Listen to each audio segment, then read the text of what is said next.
자, 안녕하십니까 여러분. 저는 이성희 형제입니다. 예, 오늘은 휴가인 카톨릭과 제수이트에 관한 시간을 가져보도록 하겠습니다. 예. 그 보시면서 이걸 보시면서 예. 네. 카톨릭과 제수이트는 사실 휴거에 있어서 너무나도 중요한 존재입니다. 특히 바로 휴거와 재림을 다루고 있는 요한 제주에 있어서 매우 비중 있는 존재로서 이제 카톨릭 로마 카톨릭을 지적하고 있는데 특히 제수이트는 그 로마 카톨릭의 현재에 있어서는 거의 중심과 핵으로 담당하고 있고 뭔가 더러운 어둠의 일들을 자행하고 있는 중추적인 역할을 하고 있습니다. 실제로는 어떻게 보면 로마 카톨릭 속의 로마 카톨릭까지 사람들이 불리고 있습니다. 바로 이런 존재들을 통해서 이 마지막 때의 마귀의 역사와 어떤 점점 가까워오고 있는 휴거에 대해서 우리는 다시 한번 돌아보는 그런 계기를 마련해보자 합니다. 저는 이성희 형제입니다. 우영진 나오셨습니다. 네. 마이크를 가까이 대셔야 돼요. 네, 알겠습니다. 이제 저희가 이제 그 비디오 녹화로 이제 처음 방송을 시도를 하는데 시대적인 트렌드가 이렇게 유튜브 방송으로 가고 있습니다. 그래서 우리도 녹화도 좋고 하지만 이런 식으로 스페셜 방송을 통해서 여러분에게 시청각적인 그 효과를 같이 가지고 얘기를 하고자 해서 이런 계기를 가지고 했습니다. 저희가 이번에 시간에 다루고자 하는 주제는 무척 흥미롭고 또 이게 탐구할 것이 많은 주제이기 때문에 우리가 이 제한된 시간 안에서 압축해서 이야기를 하고자 합니다. 그래서 우리가 어떤 주변부적인 사설은 최소화시키고 알짜적인 내용을 위주로 이렇게 얘기를 하려고 합니다. 그럼 이제 시작하시죠. 네. 본격적인 내용으로 바로. 로마 카톨릭에 대해서 저희가 이제 특별히 다루면서 바로 로마 카톨릭 요한계시록에 있는 로마 카톨릭이 매우 비중 있고 중요한 존재이기 때문에 그렇습니다. 로마 카톨릭은 요한계시록에는 간단하게 뭐라고 표현하냐면 창녀라고 표현하고 있습니다. 단순한 창녀가 아닌 적그리스도를 올라타고서 세상을 지배하는 창녀이고 로마 카톨릭이 망할 때 성경에서는 어떻게 묘사하냐면 그 온갖 그 재물로 이렇게 이제 세상 왕들과 이제 거래하고 장사하고 온갖 나라들과 해서 불쌌던 나라가 한 번에 무너져 버리니까 그에 대해서 수많은 나라들이 애곡하고 수많은 사람들이 통곡하고 그랬다는 기록이 있을 정도로 세계적으로 영향을 미칠 뿐만 아니라 심지어는 뭐라 그러냐 그 안에 모든 순교자들의 피가 고여있다고 할 정도로 그리스도인들의 박해와 억압의 어떤 중심적인 존재고 지금까지도 거쳐서 활동하고 있습니다. 특히 놀라운 사실은 로마 카톨릭은 근본적으로 비성경적이고 마귀를 따르는 사악한 존재에도 불구하고 지금 대다수의 사람들에게 있어서는 아직 기독교의 정통이고 기독교가 다시 로마 카톨릭 중심으로 이어졌다는 이런 어리석은 생각에 오염시킬 정도로 어떤 그 정부 의적이나 이런 거에도 굉장히 능숙한 존재들입니다. 한마디로 로마 카톨릭의 존재를 한마디로 표현한다면 미혹이다. 미혹의 중심이고 미혹을 하는 사악한 존재다라고 말할 수 있습니다. 그래서 이제 창녀라는 표현도 왜 창녀라고 했습니까? 그 세상 지배자나 권력자들 어떤 서로 여러 민족들하고 더러운 관계를 통해 가지고 진리를 대적하고 하나님의 말씀을 가리는 그런 더러운 존재. 단순한 어떤 협력이나 그런 관계가 아닌 더러운 관계, 더러운 미랄 관계를 하기 때문에 창녀라고 하는 것입니다. 대표적인 사례만으로 남미라든지 이제 좀 외부 지역 좀 문화 혜택을 못 받는 그런 데다가 선교할 때면 대표적으로 어떤 짓까지 하냐면 그 지방이 토속종교하고 이렇게 종교를 섞어버리는 거예요.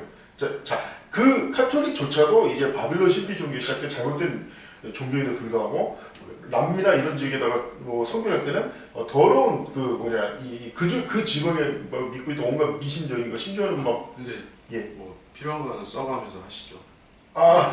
재판이 준비가 되어 있습니다. 그러니까 자연스럽게 필요한 부분은 이제 이렇게 알겠습니다. 일단은 그래가지고 오늘 주제인 로마 이거 가져가세요. 오늘 주제인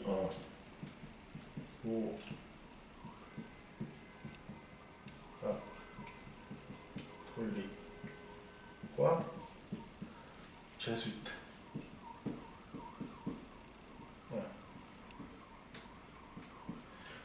보통 예수회라고 하죠. 이 로마 카톨릭과 제수이트들은 아까 전에 말한 대로 이제 남미 저기 토속 이게 더 잘 나와요.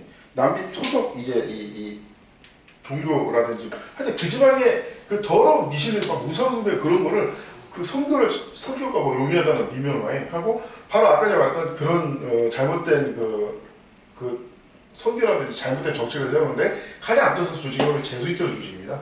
예.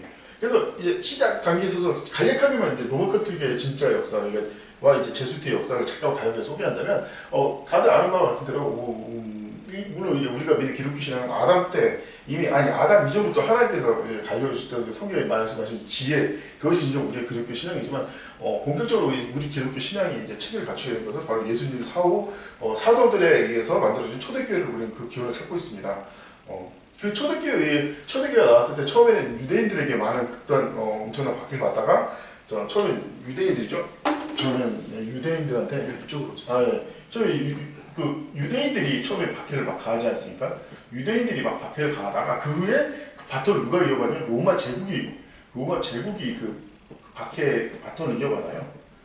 근데 누구나 알다시피 로마 제국이 한 300년 정도 싸우다가 결국 로마 제국이 그 자기 국가 자체가 뭐 쇠락하기도 하고 모수에 빠져가 결국 그 기독교의 전쟁에서 패배하게 되고, 그때 바로 콘스탄틴이 나타나가지고 더 이상 이런 식으로 제 싸우면은 이런 식으로 박해하고 이런 식으로 싸우면 이길 수 없다 해가지고 머리를 쓴 게 바로 이 포섭하자. 그러니까 이제 포용하거나 그 당시에 뭐 고민했다고 말하지만 실제로 그게 아니라 로마 카톨릭이라는 사이비 종교를 만들고 사이비 기독교를 만들고,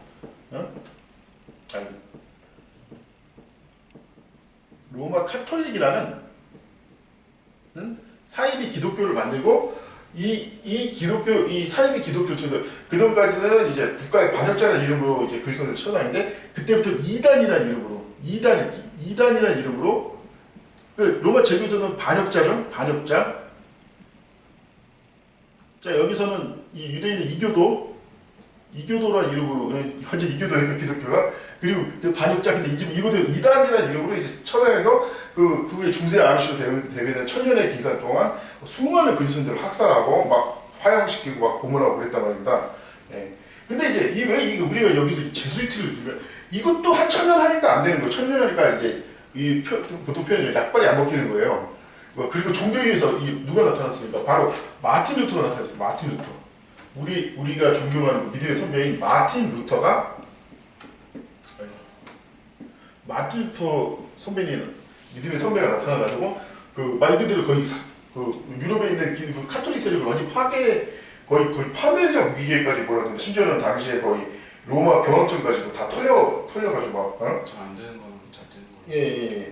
그래가지고 이제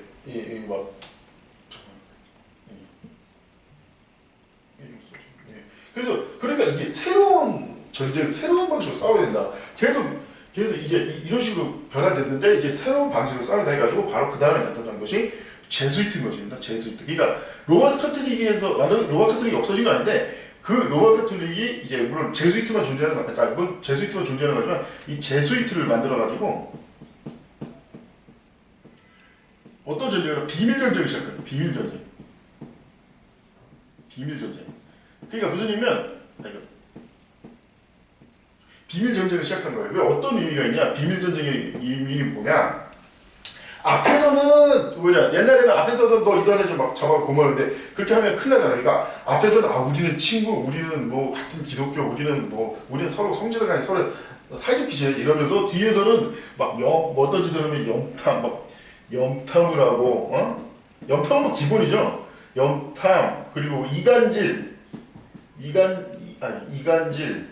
하고 또 뭐냐, 그리고 지금 보통 이제 그 가장 주로 잘 쓰는 게 그 누명을 씌우는 거. 누명. 어떤 누명이 여자랑 뭐 했다는 거 사진 찍어가지고 뭐 옆에 갑자기 뭐 여자가 옆에 나오는데 갑자기 둘 사진 찍어가지고 한다는데 이를테면 그거 뭐라고 뭐 전문 용어가 있는데 이를테면 미투 운동 같은 거죠. 뭐 비슷한데 하여튼 이거는 미투 운동이라도 아예 그냥 이거는 수준이 아니라 그냥 직접적으로 여자를 뭐 보내가지고 옷을 훌러덩 하는 그 사진 막 찍게 한다든지, 그리고 그 침투 요즘 신천지 잘하지 않습니까? 침투 같은 거 침투해서 내부에서 부딪히는 이게 아주 원조예요. 침투 아주 귀신 같아요. 이게 알베르토 리베라 박사님의 그 관련 카톨릭 만화를 보면 이런 게 자세히 묘사가 되어 있습니다. 실제로 거기서 그런 식으로 활동을 했고 남미나 이런 지역에서 많이 이제 활동하시는 분인데 침투도 하고 심지어 더 안나는 게 암살도요 암살도 막 이런 식으로 해서 이제 개신교를 전쟁을 펼치는 거예요 암살. 근데 무엇보다 얘네들이 했던 게 아까 전에 선교 물론 이 선교 어떤 선교 아까 전에 더러운 선교 더러운 선교 어떤 막 현지의 토속 종교를 막 하고 막 그 뭐냐 하고 물론 이제 제일 중요한 경우는 초기에는 이렇게 비밀 전쟁을 안 하고 초기에는 이 분야에서 아주 활동을 많이 했어요. 초기에는 그러니까 이게 이 로마 카톨릭 그 어떻게 보면 그 중세 암시대 말기 이 이단 막 정지하고 이런데 아주 전문적으로 특화돼가지고 하다가 이제 점차 이런 식으로 이제 이동한 겁니다. 이런 식으로. 예. 이거 보시면 예. 가리는지 안 가리는지 알 수 있어요. 예. 그래가지고 이런 식으로 이제 하다가 이제 이런 식으로 했는데 물론 이제 역사의 거대한 흐름을 거스를 수가 없으니까 이제 초기에 이런 식으로 막 하다가 그 나중에 또 어느 수준까지 가냐면 그 나중에 어느 활동을 해 이거부터 간다니까 이게 더 대단한 거. 혁명을 하네 혁명. 무슨 혁명? 바로 공산주의 혁명 같은 거. 혁명. 어떤 혁명? 공산주의. 대표적인 게 공산주의 혁명. 그러니까 전 세계 어떤 공산혁명 이런 공산혁명에 아주 해가지고 대표적으로 이제 러시아 공산혁명 같은데 이제 개입을 해가지고 이제 이런 식으로 하는 건 이제 속이 안 찬다.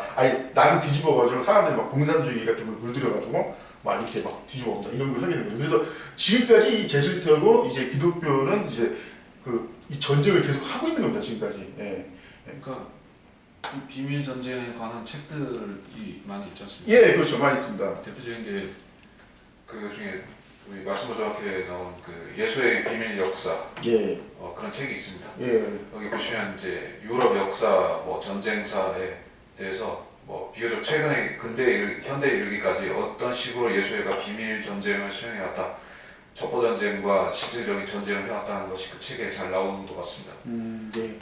그래서 이제 뭐 그 외에도 뭐 아직 우리의 나라에 번역 안 됐다지라도 많은 관련된 뭐 책들이 있고 아브로 베나탄의 뭐 바티칸에 관한 그런 다른 책들도 있고 그렇습니다. 예, 특히 제가 추천하고 싶은 거는 그런 책들은 좀 많이 딱딱해져가지고 이제 어려울 수도 있는데 알베르토 리베라 시리즈라고 해가지고 거기 알베르토 리베라 시리즈 해가지고 이제 실제로 그 제수이트 전문 요원이었고 이런 일 하던 진짜 전문 요원 그래가지고 여자랑 그냥 둘이 짝져가지고 막 가서 막 내부 침투하고 이렇게 해가지고 개신교 파괴하고 이런 거를 하던 분이 이제 회개하고 돌이켜서 구원을 받고 그래서 이제 쓴 만화책이 있습니다. 그래서 이제 보기도 편하고 관리도 물론 이제 이건 한 가지 조심해야 돼. 이 책들은 이제 인간은 완벽할 수 없어가지고 나름대로 오류가 아주 좀 깊이 들어간 성경적인 좀 오류가 있는 부분도 있고 이제 제수이트 자체에 대해서 좀 오해하는 부분도 있어요. 근데 이제 그런 거는 좀 약간 감안하시고 하지만 대략적인 이제 이들의 활동에 이런 거에 대해서 아주 이제 이해할 수 있을 것입니다.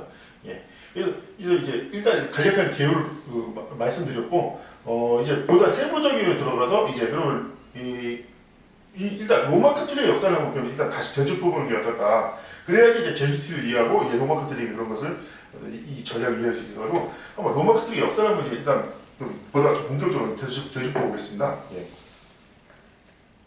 로마 카톨릭 역사는 실질적으로 AD 324년 그 트렌트 공회 트렌트 공회가 아니라 그 뭐죠 니케아 칙령 니케아 선언인가 니케아 칙령인가 아무튼 그 기독교를 공인한 그게 뭡니까 맞죠 325년이었는데 그러니까 그 콘스탄틴 황제가 그거 한 거잖아요. 예 맞습니다. 예. 그래서 그때 이후로 해서 로마 교회가 다른 교구에 비해서 국악이 되기 시작했고 권력이 강해졌죠. 네. 그리고 이제 서로마 제국, 동로마 제국으로 나뉘면서 이제 실질적으로 서로마 제국이 몰락의 길을 걸으면서 정신적인 지주 역할을 로마 교황이 하기 시작했다. 함으로써 카톨릭이 등장한 것입니다. 그렇죠. 그래서 이제 그 카톨릭의 시작은 애초에 그 하나의 지역 교회 중에 하나였다는 것입니다. 그 엄연한 그 사실인데 그것이 어느 순간에부터는 교회 국가로 탈바꿈을 함으로써 이제 기독교사에서 전혀 이질적인 새로운 기독교가 등장한 것입니다. 기존의 기독교는 그런 어떤 국가 일체를 이룬다든지 국가의 역할을 한다든지 그런 식으로 하는 것은 교회사에서는 말하자면 사도 바울과 이제 초대교회 교리와는 어긋나는 것이죠. 근데 그것이 하나의 그 로마 교회의 등장과 함께 그것이 확산이 되면서 모든 기독교계에 걸쳐서 그것이 한 풍조가 된 것입니다. 그래서 그 로마 카톨릭이 생기고 그 다음에 그리스 정교회가 생기고 뭐 그 밖에 뭐 무슨 정교회들이 많이 생겨났습니다. 그 정교회들이 왜 결국에 이렇게 어떤 국가교회, 교회 국가를 표방할 수밖에 없었는가? 카톨릭과 경쟁하는 관계에 있었기 때문에 또는 카톨릭을 극복하기 위해서 여러 가지 명분이 있겠지만 결국에 카톨릭 때문에 그 등장하게 된 것입니다. 궁극적으로 봤을 때 기독교계 내에서의 그런 유사 카톨릭이 등장한 것과 맞물려서 그 결국에는 마호메트가 이슬람교를 창시한 것도 결국에 국가교회를 또다시 만든 것입니다. 이제 예수의 역사는 거기까지 거슬러 올라가는 것입니다. 그때는 실질적으로 마호메트 당시에는 제수이트라는 집단이 활동하지는 않았지만 그런 사상은 분명히 존재했다는 것을 제가 말씀을 드립니다. 마호메트의 사상은 뭐냐 하면은 이제 군사적으로 그 전 세계를 정복하는데 그 정복의 기초가 되는 사상이 바로 이제 메시아 그리고 아니 여기다 쓰면 돼요. 마호메트교 이 사상의 뿌리가 군사 독재 더하기 교회 국가 이거를 실시를 했습니다. 자, 이거는 새로운 개념이 아니에요. 이것도 교회 국가도 새롭지가 않습니다. 이거 어디까지 가면 나오냐면 이제 성경의 구약 성경이죠. 구약 성경 천년왕국 예언에서부터 시작된 것입니다. 그리고 이제 하나님께서 이스라엘을 그렇게 그 재판관기에 보게 되면은 그런 그 어떤 그들의 지도자들 재판관들을 주셨는데 그들은 영적인 지도자만 한 게 아니라 군사적인 리더이기도 했었습니다. 그래서 외적을 물리치고 또 외적과 싸워서 민족을 해방시키고 그러면서 또 하나님이 영적인 일들도 맡아서 하는 그런 지도자들이었어요. 이게 이제 교회 국가의 형태라고 볼 수가 있습니다. 이스라엘은 근데 하나님께서 그렇게 허락하신 것이고 다른 나라들 같은 경우에는 사실 하나님께서 이 세상에 이스라엘과 이방인을 두셨지 않습니까? 예. 이방인의 방식과 이스라엘의 방식은 구별되어 있습니다. 이방인들은 기본적으로는 뭐 왕국이 수립된다고 할 때 왕국이 있다고 할 때 왕과 백성과 신하들과 이런 구조는 똑같다 할지라도 그 이방인들의 사상의 원천은 다신교라든지 또 이제 우상을 섬기지 않습니까? 그래서 기본적으로 성경과는 다르고 성경에서는 하나님이 중심이 돼 하나님께서 또는 임명하신 재판관이나 제사장이나 또 메시아를 통해서 통치가 되는 반면에 이방인들은 마귀를 통해서 그 영향을 받는 그들의 통치자가 있단 말입니다. 공중권세를 잡은 자들. 그렇기 때문에 이방인들이 교회 국가를 모방하면 그들은 공중권세에 복종하는 것이고 마귀의 뜻을 이루는 것입니다. 그래서 카톨릭이 교회 국가를 이스라엘 구약 신정 국가를 흉내냄으로써 그들은 이제 마귀의 그 왕국을 확산시킨 것이죠. 교회 국가를 흉내내는.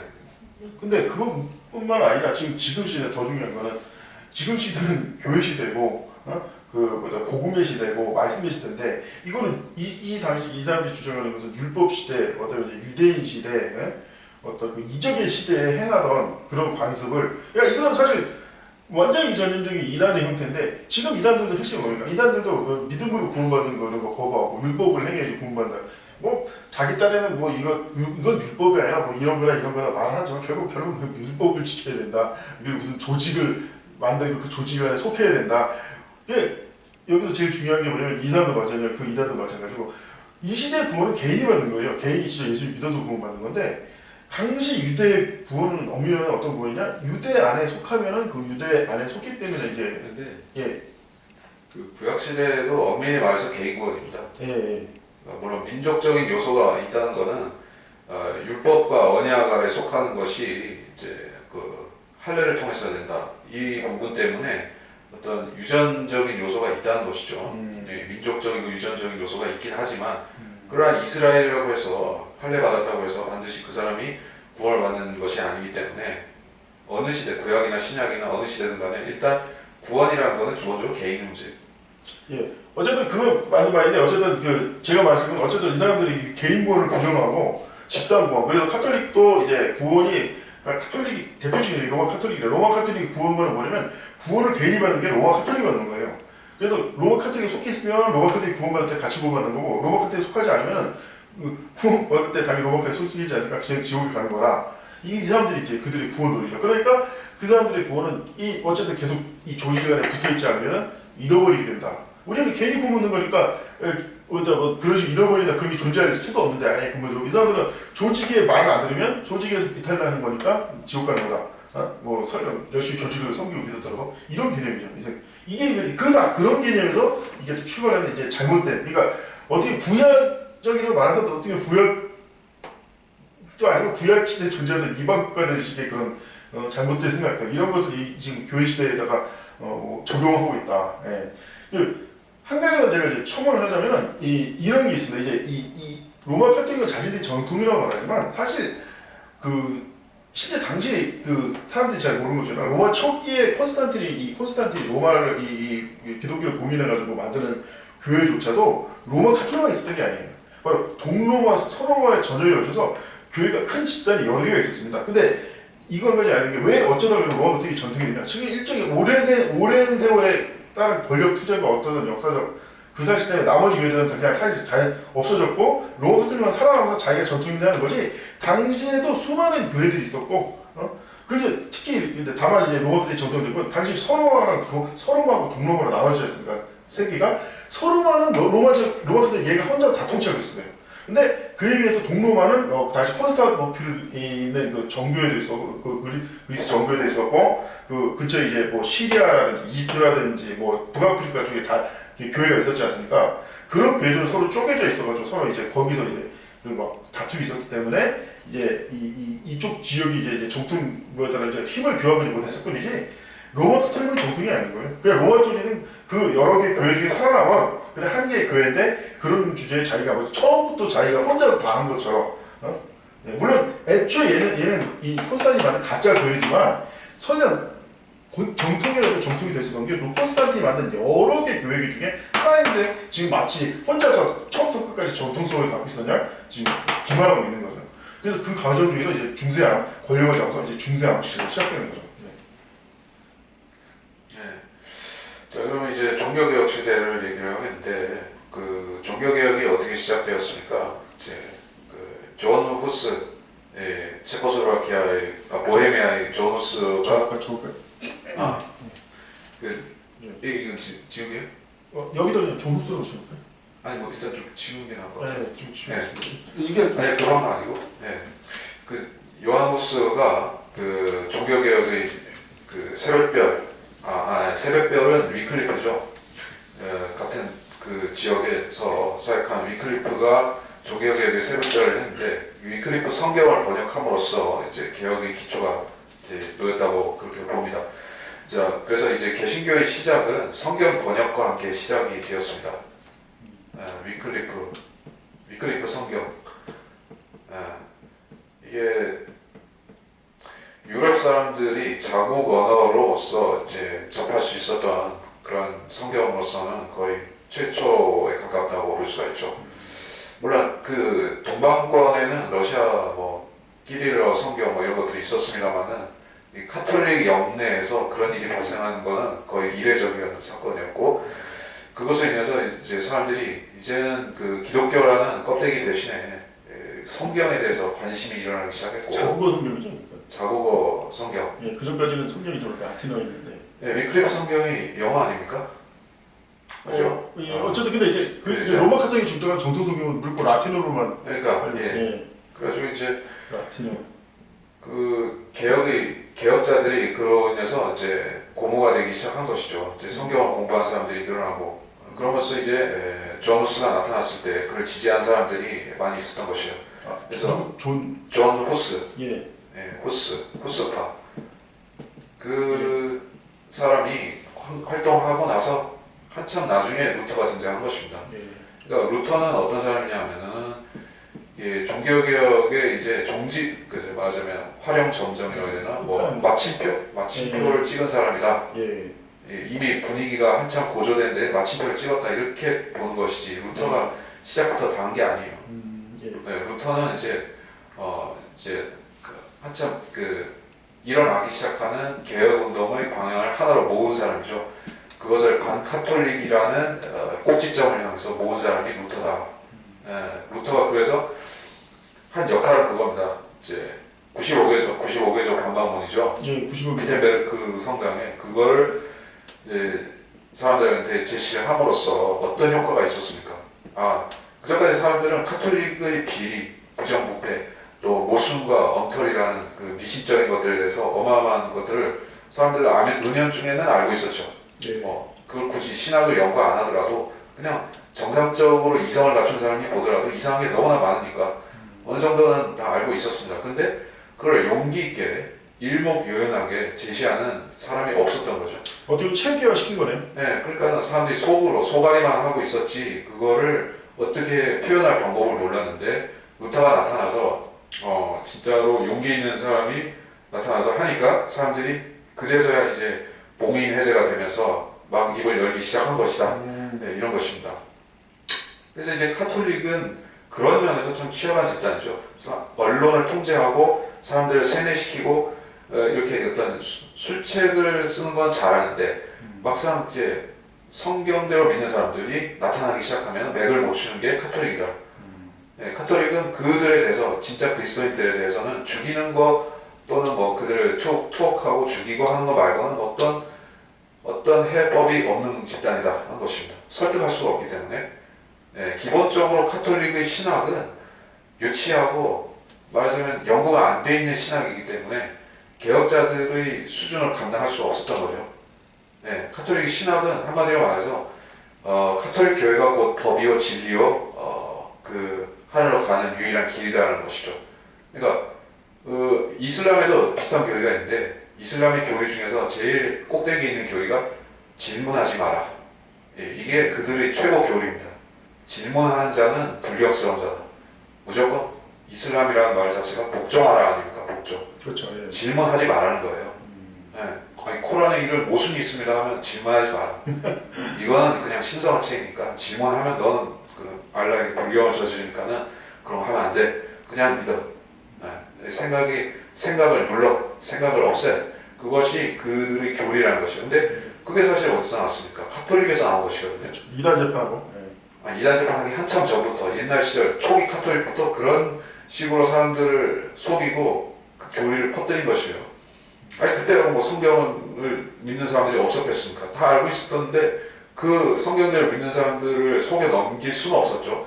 대신에 무식한 사람들을 속이려니까는 결국에는 그 똑똑한 사람들을 제거해 버려야 되잖아요. 또는 그들의 입을 막아야 되잖아요. 그러기 위해서는 질문을 못하게 하는 것이죠. 그 질문을 못하게 하는 것도 중요하고 또 사람들이 지적인 수준을 떨어뜨리기 위해서는 성경을 못 보게 하고 무식하게 만드는 게 중요하죠. 그러니까 성경을 모르고 무식하면 질문도 할 수가 없지 않습니까? 궁금한 게 뭐가 궁금한지도 모르니까 질문도 할 수가 없죠. 그렇죠. 그러니까 총체적인 양국을 만들어 놓고 군림하는 집단이었는데 그렇죠. 이 성경에 밝은 사람들이 막 무더기로 쏟아져 나오고 자국어 성경이 번역되고 사람들이 계속해서 질문을 던져야 되니까 카톨릭은 진짜 미쳐버릴 지경이 된 거죠. 그래서 자기들 스스로의 한계를 그제서야 좀 깨달은 거죠. 카톨릭이. 야, 우리가 이런 식으로 했다가는 사람들이 우리를 무식한 집단으로 우리를 지목하겠다. 우리가 그동안에 그 최고의 교회라고 자부했었는데 진짜 무식쟁이 집단으로 사람들이 우리를 보면 어떻게 하느냐. 그래서 그들 나름대로 이제 엘리트 신학자들을 양성하겠다는 그들의 플랜이 그때부터 가동이 됐던 거죠. 엘리트들을 양성하겠다. 그 엘리트가 바로 제수이트라는 얘기죠. 결과적으로 그렇게 됐습니다. 바로 그래서 그 엘리트들을 이용시켜서 전문가 집단을 양성해가지고 이 전쟁을 시작하게 되는데 맨 처음 시작은 당연히 이제 아까 전에 말씀드린 대로 이 한참 루터가 나오고 그러니까 어떻게 할까? 2단 재판, 그 2단으로 규정해가지고 그 트렌트 공원이죠. 그 막 잡아 혼내주는데 이거야 좀 다 두각을 나타내. 제수트들이 원래 시작할 때는 이걸 잘했어요, 되게. 그래가지고 그 소련도 이걸 모방해가지고 어디서 이제 뭐 반동이 나타났다, 그래서 사람 선동한다 그러면 중앙 정부에서 전문화된 그 KGB라고 하죠. 걔네들이 와가지고 이제 물론 이제 그 당시 KGB가 아니라 그 뭐더라 하여튼 뭐 있었는데. 있는데 하여튼 이런 걸 전문으로 해서 이제 이걸로 암이 아주 자자했습니다. 그래서 제수들도 아주 경계했었고 이걸로 이제 그 소련도 처음에는 이제 소련 KGB랑 비슷해. 처음에는 그 현지에서 이제 소련 그러니까 러시아 내에 있는 반동 분자 혼내주고 고문하고 이런 걸로 시작해서 나중엔 그것이 전 세계 서방 국가들을 상대로 서방 세계를 상대로 뭐 온갖 책동 암살 뭐 포섭 염탐 이런 걸 하지 않습니까? 그런 것처럼 이걸로 시작해서 그 다음에 이제 처음에 제수트의 이걸 보면 제수트 처음에 이 단어로 시작해서 그 다음에 이제 아까 그 다음에는 이제 선교 아까 전부터 제3세계에 나가가지고 그 공산주의 마찬가지. KGB가 처음에 이거 그 공산당도 처음에는 내부에서 비밀 경찰하다. 그 다음에는 해외 그 공산주의 전파하고 선전하는데 이제 동원하다가 선교. 그 다음에는 이제 직접적으로 이제 뭐 침투도 하고 침투, 납치, 뭐 납치, 포섭, 암살, 폭동, 혁명. 이것도 하다 그 다음 단계가 또 이제 폭동과 혁명, 폭동, 혁명. 왜냐면 이제 이런 식으로 해서 내부 이제 폭동과 혁명 이런 걸 통해서 폭동과 혁명 또 테러도 있어. 형 테러. 근데 더 재미있는 게 있는데 이렇게 하다가 나중에 어떻게 되냐면 장악. 뭘 잠깐만 자국이 정부를 장악하는 거예요. 그러니까 무슨 얘기냐? 이 장악이 왜 중요하냐면 애초에 잡으세요. 이 소련도 마찬가지로 소련도 소련이라는 나라가 있고 KGB가 있잖아요. 그러니까 이게 비밀 정부죠. 물론 이제 소련이라는 나라가 이 KGB를 만든 거 아니에요. 그러니까 소련 안에 또 다른 비밀 정부 같은. 그렇죠. 근데 이제 지금 소련 서기장이 누구냐? 소련 대통령이 누구냐? 이 KGB 출신 대통령입니다. 그래서 완전 KGB 사실상 정부를 먹어버린 거죠. 그 우리가 주목할 만한 부분이 예수의 활동의 특징이 1인자의 권력보다 2인자가 더 세다는 거다. 저는 있습니다. 이게 공산당도 그래요. 소련도 서기장보다 부서기장이 더 파워가 세고요. 뭐 주석보다 부주석이 더 세다든지 항상 그런 게 있습니다. 그 북한도 비슷한 게 있죠. 뭐 지금은 뭐 수령 1인 독재로 이렇게 통합이 되어버렸지만은 공산주의는 원래 이제 부의장이 더 센 거였습니다. 근데 그게 원래 예수의 전통이죠. 그러니까 또 비밀 정보 조직도 그렇게 운영이 되는 거죠. 국장보다 부국장 뭐 이런 사람이 더 세고 그렇습니다. 그렇죠. 하여튼 이렇게 해서 지금 특히 이제 여러 가지 이제 얘네들이 한 것 중에 지금 문제가 뭐냐면 이게 왜 중요하냐면 알게 모르게 지금 마치 이 일반 사람도 잘 몰라서 당연한 것처럼 보이지만 얘네들에 의해서 지금 된 게 뭐냐면 첫 번째로 무신론이 왔어요. 일루미나티? 그러니까 일루미나티 관계도 좀 이따 말했지만 일단 지금 사람들이 착각해주면 안 되는 게 지금 전 세계는 지금 무신론주의에 빠져 있습니다. 무신론에. 신앙 자체를 부정하는 무신론에 빠져 있어요. 그러니까 비이성적인 건 다 파괴하자 이거죠. 지금 비이성 파괴, 비이성 타도. 이 비이성이 뭡니까? 종교. 종교죠. 비이성을 타도하자. 무신론. 종교는 인간 남편이죠. 종교는 앞편을 가지고 비이성 타도를 외치는 이 현재 풍조에 지금 현재 빠져 있는 게 바로 이 제수이트들의 이게 이 작품이다. 그럼 왜 제수이트는 얘들도 종교인데 왜 이런 식으로 이런 걸 막 확산시키고 하냐? 어차피 간단해. 이 사람들이 이걸 잘 알아야 돼요. 이 제수이트는 그 미친 사람들이 아닙니다. 오히려 인간의 감정을 철저히 배제하고 완전히 이성적인 사람, 정확하게 인간 그래도 그건 아니지 하는 것조차 다 배제하고 대충 이거죠. 뭐 세상은 돈이야 그러면 사람들은 뭐 그럴 수 있지 이 수준이지만 얘는 진짜 그냥 세상은 돈인 거예요. 세상은 폭력으로 지배된다면 그래도 양심 있고 그런데 사람들 이렇게 하죠. 얘는 진짜 폭력인 거예요. 그래서 철저히 돈이나 폭력 이런 근본적인 거를 추구해가지고 왜 무신론을 주냐? 사람들은 어차피 인간은 무신론자가 될 수가 없습니다. 인간 나약하기 때문에 죽음이라든지 재난이라든지 재앙이라든지 언제 뭐가 닥칠지 모르는데 어떻게 무신론자가 살 수 있어요? 그렇게 강인한 인간은 없어요. 그래서 일단 무신론자라고 이제 만들어 놓으면 자연스럽게 어떤 그 위기 상황에서 이 제수이트들이 손을 넘어가 버리게 된다. 묶이면 던져주면 된다. 그러니까 무신론이 해가지고 이 기존의 그런 걸 없애버리면은 그래가지고 잘 살면 좋겠는데 그게 무조공산이 돼버리는 거예요. 그 상태에서 적당한 기회보다 딱 차지하면 된다 이거죠. 이 사람들의 전략이. 그래서 공산주의도 이 사람들이 이제 자꾸 지원을 하고 공산주의 주도적인 역할을 해주는 겁니다, 사실. 자, 그래서 이제 예수의 활동 방식 중에 뭐 더 추가할 것이 있는데, 그러니까 이거는 19세기까지 그렇게 썼던 방법이라면은 지금은 어떻게 하느냐? 예. 차별 금지 이것도 쓰고 있고. 그거 진짜 예. 예수가 쓰는 거예요. 예, 아주 그냥 전문적인 거죠. 예. 페미니즘도 쓰고 있습니다. 예, 페미니즘. 페미니즘. 뭐 여기다 뭐 종교 다원주의 뭐 이건 기본 예. 옵션이고. 예. WCC 같은 거요. 그리고 또 이제 뭐가 있을까요? 뭐 동물보호 같은 거? 자연보호도 많이 중요했어. 자연보호도 이제 다신교사, 정치적 어머니 지구 같은 거. 정치적 올바름. 예, 정치적 올바름. 이것도 걔들이 쓰고 있고요. 예. 이 정치적 올바름 운동하는 데가 미국의 민주당이거든요. 예. 이게 제수이트입니다. 예. 미국 민주당. 자 이런 식으로 애들의 영역을 더 확장시켜서 이제 사람들이 이제 예수의 본체하고 이 지역적인 이 문화발하고 헷갈리기 시작하는 거죠.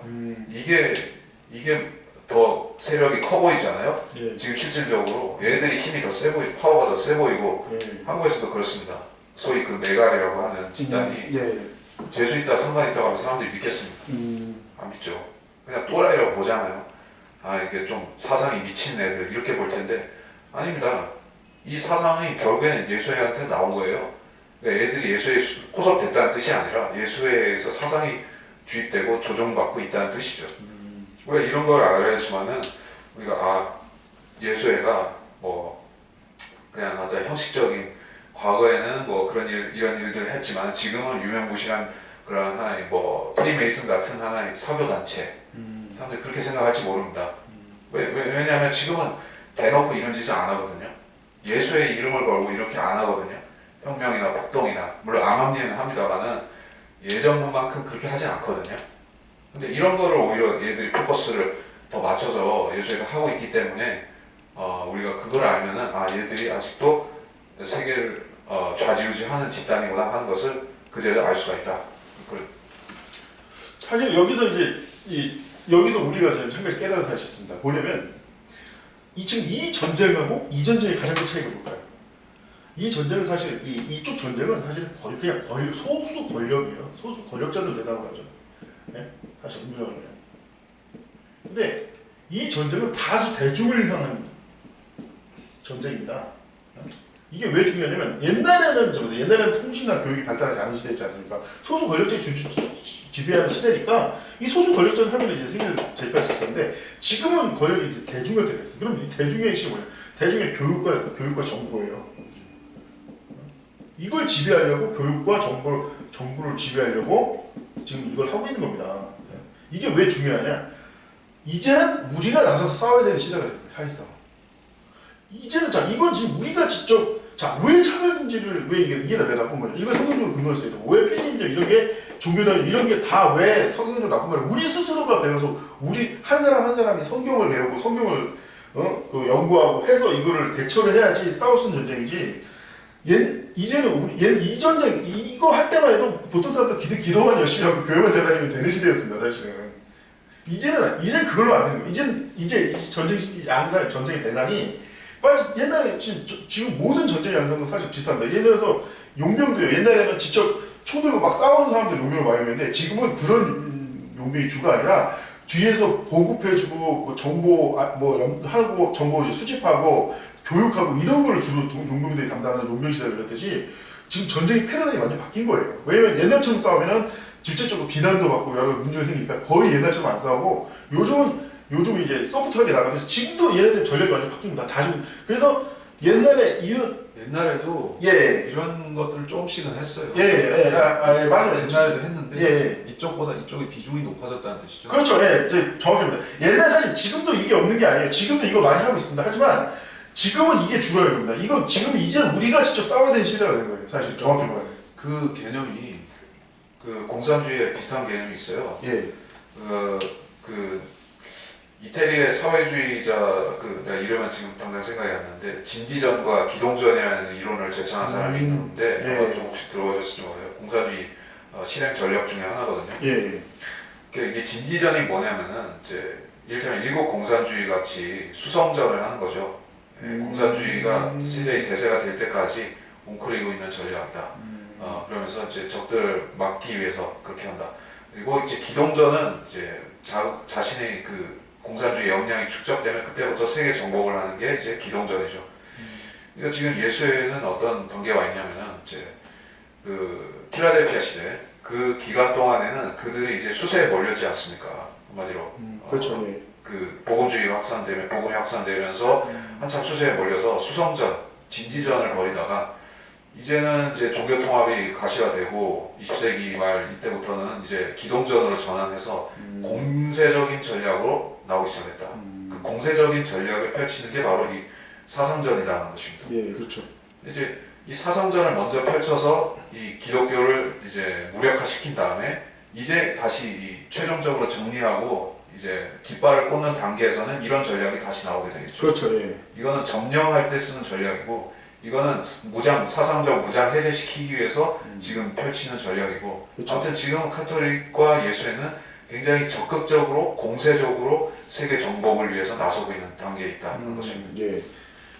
그렇기 때문에 우리가 지금 이제 솔직히 지금 시대는 더더욱 지금 우리가 이제 더더욱 일반 한 명 한 명이 성경을 더 공부하고 연구해야 되는 시대가 열린 거죠. 사실 오늘날의 이런 정보화 시대에 우리는 살고 있지 않습니까? 어떤 인터넷 정보라든 이런 것이 이제는 그 우리가 이제 진짜 깨달은 게 옛날에 그래서 이 소설력 시대에는 목사라든지 그런 몇몇 지도자에게 사람들이 의심이 되지만 지금 시대 대중이 스스로 자기 생각과 자기 가치관을 만들어야 된다. 사실 참 아이러니하게도 정말 이런 소련 공산당들이나 이런 제수이트들이 진짜 두려워하는 게 뭐냐면 사람들이 자기 생각을 다 개개인이 가지고 있어서 다양화되는 걸 굉장히 두려워합니다. 왜냐면 그 사람들 한 명 한 명 찾아다니면서 그걸 개조한다는 건 말이 안 되거든요. 그래서 무엇보다 중요한 게 획일화 시키는 거예요, 사람들을. 획일화. 지금 앞서 말한 이 문제들이 왜 중요하냐면 사람들이 다 이 각 문제에 대해서 나한테 자기 생각이 다 있어요. 근데 이 특히 정치 올바르냐 미명에 그 사람들 다 압살해버리는 거예요, 사람들이. 이걸 그냥 압살해버리는 거예요. 그 사람들 다양한 의견을. 예. 자, 그래서 이제 예수회와 민주주의는 철천지 원수다 하는 그런 그 고전적인 얘기가 있습니다. 그래서 예수회는 항상 민주주의를 증오해왔고 민주주의 국가들을 붕괴시키기 위해서 전력을 다해온 집단입니다. 이 지구상에서 민주주의 하면 대표적인 나라가 미국이죠. 물론 의회 민주주의 말고 이제 보편적인 그 민주주의로 확산시킨 나라가 미국이니까. 그래서 예수회는 지난 세기와 이번 세기까지도 미국을 붕괴시키기 위해서 전력을 다하고 있는 집단이라는 것이기도 하고 미국과 관련된 국가들도 다 해당이 됩니다. 소위 말해 친미 국가들이죠. 그 노선의 국가들을 붕괴시키면 이 전체 세계를 전체주의 그리고 이제 그 카톨릭 중심의 비민주주의고 중세적이고 암흑시대적인 체제로 다시 만드는 데 있어서 이제 미국과 그 관련된 민주주의를 주창하는 국가들을 없애야 된다는 그런 사상입니다. 그럼 이제 유럽은 어떻게 됐느냐? 이제 우리가 유럽의 근래 역사를 보면은 유럽 통합을 위해서 계속해서 시도를 하고 EU를 만들었고 그러다 이제 EU가 여러 가지 진통을 겪고 있는 상황까지 와 있는데 지금 유럽은 말하자면 히틀러가 등장하고 무솔리니가 등장하던 그 시대와 비슷하게 되어 있습니다. 그렇죠. 그 직전이라거나 그런 전야에 있습니다. 그러니까 이제 카톨릭이 이제 뭔가 횃불을 던지면 전체주의로 뭉치게끔 되는 상황으로 왔어요. 이게 전 세계를 얘네들은 그렇게 움직이고 있고 미국도 그렇게 했고 이제 한국도 그렇게 하고 일본도 그렇게 하고 러시아도 중국도 다 그렇게 해왔습니다. 그들이 심혈을 기울이고 있는 여러 나라들 중에서 한국이 특히 중요한 나라죠. 한국을 붕괴시키는 것은 예수에게 아주 중요한 과제라고 그렇게 합니다.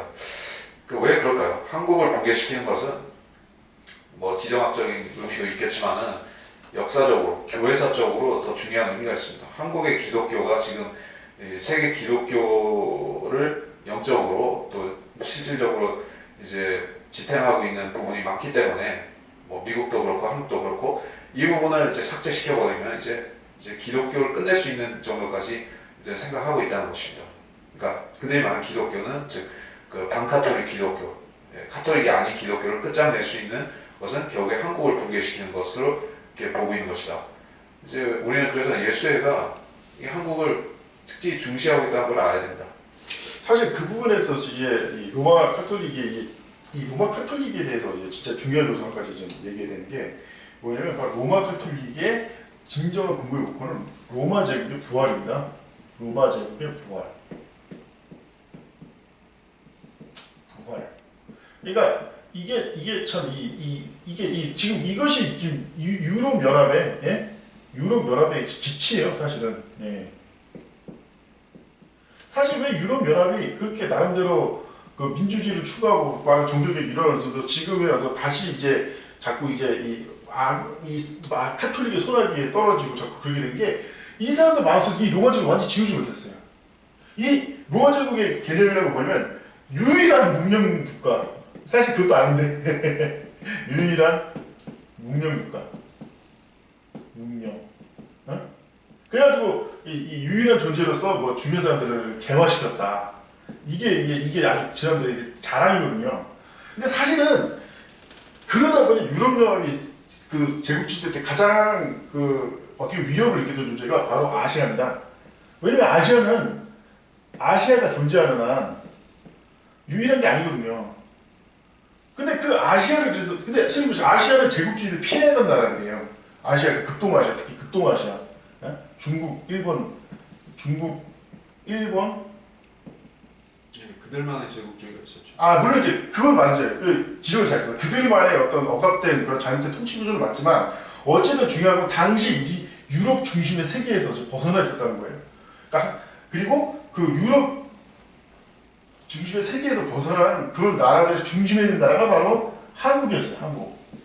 한국을 지배해야지 사실은 아시아를 다 지배해야 되는데 한국을 지배해야지 그러니까 한국 지배가 아시아의 지배로 이어지는데 그래서 이제 예수회가 한국을 지배하기 위해서 취했던 행동이 뭐가 있죠?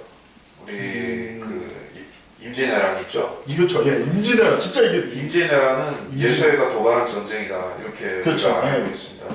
예수회가 직접적으로 개입했고 예수회가 군비도 됐고 그렇죠. 이제 한국을 식민화시키려는 계획을 세웠습니다. 예. 근데 결과적으로 그게 실패함으로써 예수회가 아시아를 방탄하는 작업이 몇백 년 늦어졌습니다. 그렇죠. 예. 그래서 대표적으로 이제 원래 이게 얼마나 이게 뿌리냐면 대표적인 게 바로 전설의 오다 노부나가 바로 우리나라 침략했던 풍신수들 히데요시의 상관했던 오다 노부나가가 갑자기 부활돼서 참사를 당했는데 여러 가지 설이 있습니다. 왜 갑자기 죽었나? 근데 그 중에 하나가 이것을 계획하고 있다가 이것을 막으려는 그 내부 반발 세계에서 제거당한 거다. 결국은 그래도 이제 그렇게 제거돼서 이제 안 되나 싶었지만 결국 풍신수들이 다시 정권을 잡아서 침략이 시작된 거죠. 예. 근데 이제 이 임진왜란을 패배하면서 이제 사실상 어느 정도까지 300년 동안 반 유럽 정권이 탄생해버린 거예요, 일본에. 그러니까 원래는 이들의 가장 최고 전력은 그냥 내분입니다. 그러니까 아시아들 간의 내분이에요, 내분. 응?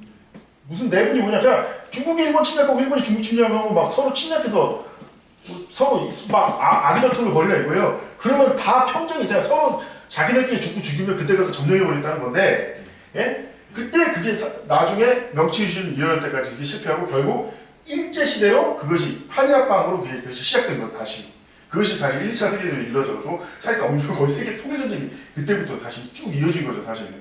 이 가운데 바로 뭐가 있으면 이 제수이트가 이제 존재하고 있었다.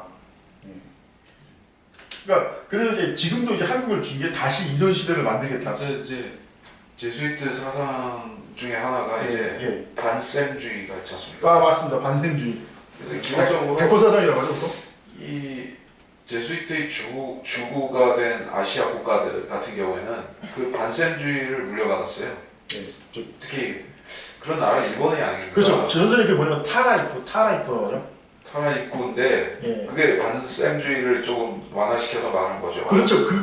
이것도 엄청나게 안 좋은 사상인데 이것도 완화된 거예요. 물론 이거는 정신만 서양 기술과 이런 거는 기술과 문명은 서양을 따라가고 정신은 우리 쌤이 아니라 일본을 지키자는 건데 뭐 일본 전통. 결국에는 정신도 아시아를 벗어난 거거든요. 그렇죠. 완전히 아웃도어 결국엔 아시아가 된 거죠. 제수이트 그 자체가 된 건데 예.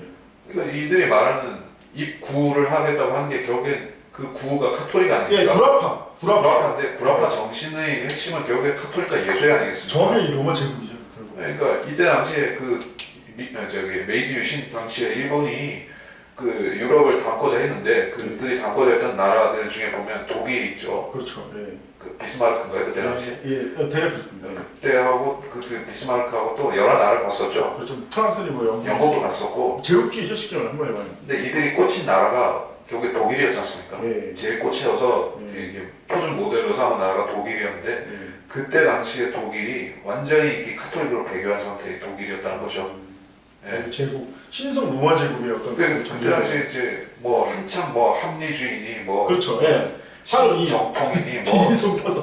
무시하는 성경의 예. 영감을 부정하는 사상들이 그렇죠. 그게 바로 비이성들 이성주의, 신명 이성주의라고 하죠. 그러니까 독일 합리주의죠. 독일 예. 합리주의가 그때 극성을 보이던 시절이었거든요. 예. 그러니까 그런 독일에 가서 그거에 꽂혔기 때문에 얘들이 배운 거 결국에 제수이트 사상을 배운 거다. 그 정확히 표현하면 진화론. 진화론 뭐 이미 진화론은 그 이후에 만들어진 학문이지만, 그거보다 좀 뒤지만 예, 진화론이 사실은 이때 이미 꼽히고 있었다 사실상. 그러니까 이들은 결국엔 만약 이 사람들이 영국에서 배웠다는 뭐 그때 영국도 뭐좀 아니 배우긴 많이 배웠는데 결국은 사상적인 측면은 이제 먹힌 거죠. 이 사람들은 성경이나 이런 쪽을 그 신학적인 거를 배제하고 온전히 마귀적인 것만 가져온 거죠. 그러다 보니까 이제 이들은 아시아인으로서 아시아인을 그 잡아먹는 그렇죠. 어쩌면 그런 신샘주의적인 괴물이 된 것이죠. 그래서 중국을 침략하고 결국에 그런 과정도 결국에 이들이 그 유럽을 배운다는 게 이제 반성경적인 카톨릭과 예수를 배웠기 때문에 그렇게 된 거다 이렇게 저는 파악을 합니다. 예.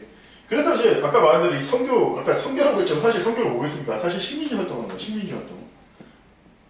이건 아주 유명한 게 이미 시민지 관련 역사 배우는 사람들 맨 처음 시민지를 하려고 하면 보통 네 부류의 사람들을 쳐들어보낸다. 첫째가 뭐냐면 선교사 보낸다. 선교사. 그리고 그 다음에 학자. 탐험가나 학자가 탐험가죠. 그리고 상인. 그 다음에 군인. 이렇게 하면 그냥 간단히 정리한다는 거예요. 어떤 나라도.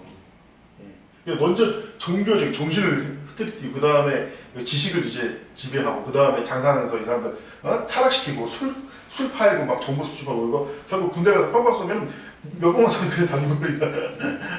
사실은 지금 이 임진의 나라의 그 과정도 이거의 이게 하나의 방편이었습니다. 결국은 상인하고 군인 양성시키고 하는 거예요. 이제 이런 어떤 이제 이 로마 카톨릭의 이 활동이라는 게 이게 참 중요한 문제인데 단순히 우리는 이제 사람들은 로마 제수이트의 첫째 존재도 모르는 사람도 있고 둘째 알아도 별로 없다고 생각하고 또 그 다음에 있어서 굉장히 중요하다고 생각하면서도 단순히 비밀결사 수준으로만 생각하고 있는데 가장 진짜 무서운 거는 단순히 뭐 이 대표적인 이제 조심할 게 뭐냐면 유명한 엘리트들이 유명한 그 세계 지도자들이 이건 제수이트다. 이게 중요한 게 아니에요. 이게 중요한 게 엘리트가 설령 제수이트 그게 중요한 게 아니라 이미 대중을 상대로 이미 엄청나게 정신적으로 오염돼 있어요. 이게 뭐냐? 다 합치면 결국 뭐냐? 식민지 사관입니다. 엄밀히 보면 이게. 그러니까 뭐죠? 식민지 사관이 다는 아니지만 식민지 사관에 물들어놓은 거예요. 식민지 사관이 뭡니까? 식민지 사관이 남 잡아 죽여도 된다 이거예요. 내가 살리면 남 죽여도 된다는 이런 더러운 사상. 서로가 서로 죽이는 게 마치 당연하다는 그런 생각. 로마 제국을 숭상하는 사상. 그렇죠. 식민지 사관은 사실 로마 제국과도 매치가 되는 거지만 어쨌든 성경적인 사관은 어떤 사관입니까? 어떤 나라든 망할 때는 망할 이유가 있어. 죄 져서 망하는 거예요. 원래 어떤 나라든. 사람이 착각하는 게 식민지사관 제국주의 때 식민지사관 다 입증된 거 아니냐? 힘이 없어서 망한 게 아니라 우상숭배에서 망한 거 우상숭배. 그 나라들이 그 나라들이 기독교 열심히 믿고 그런 나라가 망한 거 봤습니까? 심지어는 기독교 잘 안 믿어도 이디오피아 같은 나라는 기독교 믿은 척만 해도 이탈리아를 박살내버리는 거예요. 그 당시 기관총 탱크 비행기 갖고 있던 나라를 화덕청 들고 있던 사람들이 박살내버린 거예요. 왜? 그 나라는 믿는 척 설령 그것이 믿는 척이라고 하나님을 부르는 사람들이니까. 우상숭배하니까 우리나라도 왜 망했어요? 우리나라가 힘이 없어서 망한 거예요. 사람들이 이거 착각하는 게 일본이 그때 우리 일제시대 때 그때 사람들이 착각하는 게 조사해 보면 절대 일본의 나라 우리나라를 먹었습니다가 아니에요. 군사력을 보고 근데 우리가 왜 맞습니까? 만약에 동학을 믿어서 망하죠. 동학이 뭡니까? 예? 예?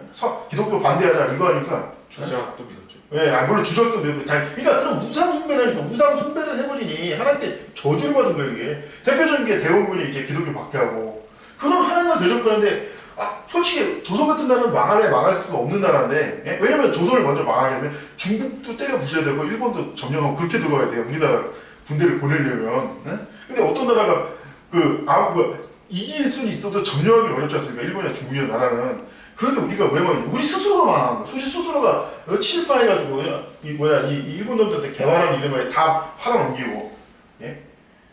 이게 다 왜 이렇게 되냐? 자, 식민지성이 먼저이고 성경을 거부하니까, 예? 이 무신론에 빠져들어가지고 성경을 거부하니까 이 비이성타도 이거에 현혹돼가지고 민족 전통도 당시에 그 수많은 개혁파 인사들이 어떤 애국인이 그런 걸 다 팽개친 게 그런 것 때문에 있는 거죠. 일단 중요한 건 다시 말하면 중요한 건 우리가 지금 체벌을 중요한 게 이미 오염돼 있는 거예요. 식민지생활에 다 사람들이 오염돼 있어요. 그러면서 식민지생활이 지금 자주 사건으로 둔갑해 있고, 뭐 대표적인 게 이건 너 사중이지만 그냥 한마디로 보면 환단고기가 대표적인 식민지생활입니다. 사람들이 몰라서 그런데 환단고기 일본 사람들이 더 열광하고 더 좋아하는 거예요. 식민지생활 극치예요. 근데 자주사관이라는 식으로 애초에 자주사관도 존재할 수가 없지만 둔갑해 있는 거예요. 자, 그래서 이제 예수의 사상은 그 서양 제국주의의 사상의 그 뿌리가 되었습니다. 예, 서양 제국주의, 일본 제국주의, 뭐 기타 어느 나라의 제국주의든지 간에 예수의 역사하고 관련이 있습니다.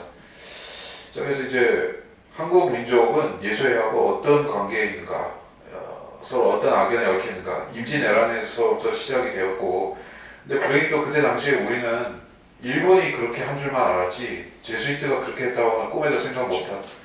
네. 근데 한국 사람들은 그때 조선 사람들은 일본과 풍신수길에 대해서만 그 죽일 놈이라고 생각했지 제수이트가 그 뒤에서 이제 조종했다는 생각은 못했지 않습니까? 그래서 이제 중요한 교훈을 얻을 수 있는 기회를 놓쳤다 이렇게 보는 것이죠. 만약 그때 어떤 그런 일에 대한 각성이 있었다고 하면 물론 각성이 전혀 없었던 건 아니죠. 뭐 알긴 알았는데 그래서 아마 구한말에 이제 가톨릭도 그렇게 막 엄청 세게 박해한 것도 결국 그런 부분이 좀 아픈 기억이 작용한 것도 아닐까. 그건 제 생각이 맞는지 모르겠네. 글쎄 몰랐겠죠. 전혀 몰랐다고 해야 될까. 모르게 일단은 조금은 알았겠죠. 뭐 이게 제수이트 선교사들이 들어온 건 알았겠죠. 그 일본군을 따라서. 뭐 그거는 기리시단들이 들어왔다 뭐 그런 건 다 기억에 남아있지 않습니까? 그건 네. 그러니까 그게 안 좋은 기억이었어요. 아무튼 그때 당시에 그때 조선 사람들이 카톨릭하고 개신교나 뭐 성경적인 거나 구별을 합니까? 그러니까 기리시단들이 이제 일본 놈들하고 손잡고 조선 사람들 죽였다고 생각한 거죠. 자, 이게 결국에는 그 구한말에 그 천주교 박해를 했고 그리고 나서 이제 천주교가 그 제한 없이 풀려서 이제 일제시대 확산이 되면서 그때 당시에는 그 일본이 어떤 그 종교에 대해서 폐쇄적인 정책을 시행한 거는 그 이제 2차 대동아 전쟁 이 한참 들어가서 그렇게 된 것이고 그 전까지는 어떻게 보면 좀 자유방임적으로 했었죠. 그래서 제수이트도 자유롭게 활동을 했었다는 것입니다. 그래서 우리가 그 예수의 비밀 역사가 그 우리 일제 시대를 잊지 않았는가 하는 추측을 좀 해볼 수 있는가. 혹시 그런 부분에 혹시 알고 계신 게 있는지. 그 대표적인 게 바로 이제 카츠라 대포토 조약인데. 당연히 그거는 저기 일제 시대 들어가서 그 일제 시대 우리 그 조선에서 활동한 게 뭐가 있을까? 그 대표적인 게 이제 저는 이제 그걸 3.1운동이라고 봅니다. 그 사람들 보기에는 이제 단순히 이제 뭐 민족을 해서 하지만 쉽게 해서 선한 목적을 통해서 종교 통합을 통한 뭔가를 이룩하자. 3.1운동의 민족 대표 33인 중에 예. 가톨릭 대표가 있나요? 카톨릭 갑자기 천도교 있고 뭐 저 개신교도 있는 것 같고 가톨릭은 없지 않아요? 그건 저도 잘 기억이 안 나네. 뭐 없는 것 같아요. 일단 없을 겁니다. 왜냐면 신부가 들어갔었는데 신부 얘기는 못 들어본 것 같아요. 없을 거예요. 예. 근데 이게 물론 이제 3.1운동 그래도 이제 3.1운동이 이제 카톨릭 도움대 관련된 제수이트의 사실 이 부분에 있어서는 제가 이제 그 제수이트인데 사실 이 점에 대해서 이제 그 일루미나이티하고 프리메슨이라는 조직에 대해서는 사람들이 혹시 들어봤는지 모르겠지만 이 제수이트 사실 제수이트만 안 하는 것도 엄청난 거죠. 제수이트 자체를 부정하는 사람도 뭐 대다수니까. 근데 제가 나름대로 연구해 본 바에 의하면 이 프리메이슨과 아일루미나이트와 제수이트는 되게 밀접한 연관이 있어요. 이게 이 혹시 시온 의존서라고 이제 시온 의존서까지 얘기해 버리면은 좀 시간이 오가 될 수 있고 이게 있어요. 마귀는 일단 봐봐. 마귀 이제 이거를 이해를 그냥 간단히 정할게요. 요한계시록에 요한계시록인가? 그게 이사야서였나? 뭐 욕기였나? 그 사탄은 용이잖아요. 중요한 건 요한계시록도 알잖아요. 용은 머리가 하나가 아닙니다. 용 머리가 여러 개예요. 심장은 근데 대신 하나예요. 그러니까 정신은 하나인데 이성은 여러 개라는 거예요. 그래서 왜냐 그렇게 해야지. 그래서 좀 로마 이 마귀에서 만든 비밀이었다가 제수트만 존재하는 게 아닌가. 실제로 피그니생이나 알루에이트들이 왜 같이 존재하냐. 그게 이 용 사탄의 전략이에요. 머리가 여러 개듯이. 그래서 이제 연막이요. 그렇죠. 연말이기도 하고 이제 어차피 다 똑같은 논문인데 일부러 머리가 여러 개이지만이 사람들을 혼란해주고 사람들을 기만할 수 있고 지배할 가능하니까. 예. 그래서 머리가 여러 개고 그래서 여러 가지 비밀이 있어서 서로 경쟁 관계에다 협력 관계에 해가지고 사람들이 하나씩 잠식해 나가고 있다. 하지만 목적은 무조건 이제 무신론이거든. 비이성 타도를 목표로 해서 결국은 반기독교 선을 만드는 거죠. 그 핵심은 결국엔 사탄 숭배가 있지 않습니까? 그렇죠. 사탄 숭배. 왜 겉으로는 안 하지만 예수에도 사탄 숭배를 비밀 의식으로 하는 걸로 알고 있어요. 예, 맞습니다. 일루미나티도 그런 의식이 있고요. 예. 프리메이슨도 하고 다 그쪽 그 비밀 교사는 다 사탄 숭배 비밀 예. 가입 의식도 하고 어떤 이런 의식을 심지어 어떤 뭐 인신 제사와 관련 그런 그렇죠. 의식도 예. 그들이 하는 것으로 알고 있죠. 네. 바티칸도 그거를 암암리에 실현을 하고 있죠. 예수에도 하고. 그게 사실 겉보기에는 그게 그냥 하는 것으로 보이지만 그것도 다 되게 고도의 전략으로 나오는 건데 그래야지 조직원들이 결속을 다지기 때문에 그런 거죠. 우리는 남들과 다르다. 남들이 그러니까 그 남들과 다르다는 거 핵심이 뭐냐면 타부라고 합니다. 그래서 근친상과 같은 그런 잘못된 일 같은 거를 그들끼리 내부에서 하면서 물론 이제 근친상을 한다는 게 아니라 그런 부류의 일을 타부라고 하는데 일단은 예. 운동권 떼십이라든지 뭐 그런 그런 글쎄 그것은 제가 운동권은 그쪽은 잘 모르는데 하여튼 그런 게 전형적인 이들의 결속 그 어떤 수단이에요. 그러니까 얘네들 그러니까 알면서도 이제 속는 거라고 할까? 다 그런 걸 다 뻔히 사기치는 거 알면서도 그냥 같이 하면서 뭐 그런 거죠, 그렇죠? 그 뭐지? 옛날 영화 중에는 소돔 40일인가? 아 예. 그런 영화가 있었죠. 예. 그 혹시 보셨나 모르겠는데 들어는 봤습니다. 예. 그 내용이 그래요. 이제 그 2차 대전 말기에 이태리를 배경으로 해서 그 옛날 그 무소리니 당원들이 그때 독일군이 쫓겨가는 상황에서 그들이 그 마치 비밀 의식 같은 어떤 그 아주 추악한 파티를 여는 거를 네, 묘사한 네. 영화예요. 뭐 살인도 막 하고. 살인과 뭐 오가지 변태적인 짓들을 이렇게 아이들을 이렇게 그 파시스트 당원 이 애들 데려가지고 그런 막 짓을 한 거죠. 그거 보면 그 일루미나티 의식을 많이 그 상징한다 또는 그런 비밀 결사에 관련된 거라는 그런 느낌을 주는데 그러니까 이제 지금도 그런 의식이 세계 도처에서 치러지고 있을 것이다 하는 그런 생각입니다. 그러니까 이제 일단은 사실 이 사람들이 사실 뭘 두려워할까요? 사실 제일 두려운 건 당연히 그 성경이죠. 성경을 제일 두려워합니다. 왜냐 아무리 그래도 어쨌든 그들은 결국 집단주의니까. 예? 집단, 집단이 중심이 되고 그리고 이제 이 진리를 거부하고 있으니까 결국 진리 대 이런 사람들의 전쟁이죠. 이 사람들이 그래서 복음을 두려워하고 그래서 복음을 확산하는 걸 막으려고 하고 자꾸 자신들이 뭔가 대단하고 뭔가 이 일반 사람들이 다르다는 걸 인식시키는 게 이런 것 때문이다. 이들이 중시하는 건 복종과 예, 규율, 예, 위계 질서 예. 이걸 엄청 중시하죠. 맞아. 근데 여기서 우리가 착각하면 안 되는 게 있습니다. 이 사람들 이거는 중시하지만 바보가 아니기 때문에 항상 자유를 이용하려고 해요. 예? 입으로는 이걸 더 주장해요. 그렇지 않습니까? 근데 이거는 더 주죠. 예. 이거는 체제를 붕괴시킬 때 쓰는 거예요. 그렇죠. 예, 예. 이게 붕괴시킨 다음에 예, 다음에는 이걸 예. 가지고 오는 거죠. 예, 그게 중요한 거예요. 이걸 착각합니다. 이 사람들은 자유도 좋아하고 자유도 좋아하던데 자유를 막 권장하던데 그게 아니에요. 이 사람들은 자유를 오버시키는 거, 오버. 그래가지고 그러니까 예, 방종으로 방종으로 만들려고 한다. 그러니까 이제 한국의 운동권이나 친목 접근하는 사람들이 그 뭐 국내에서 여러 가지 소소한 문제에 대해서는 막 엄청 뭐 삼성 인권을 말살한다 뭐 등등 얘기를 하면서 맞습니다. 예. 북한에서 뭐 때려 죽이고 고사포 쏴 죽이고 이런 거는 일절 얘기 안 한단 말이에요. 그렇죠. 예. 그러니까는 얘들이 말하는 자유는 기존 체제를 붕괴시킬 때만 의미가 있는 거예요. 그렇죠. 이들이 간섭하지 않는 분야는 이들이 어떤 터부시하는 분야는 그들이 제일 두려워하는 것이다.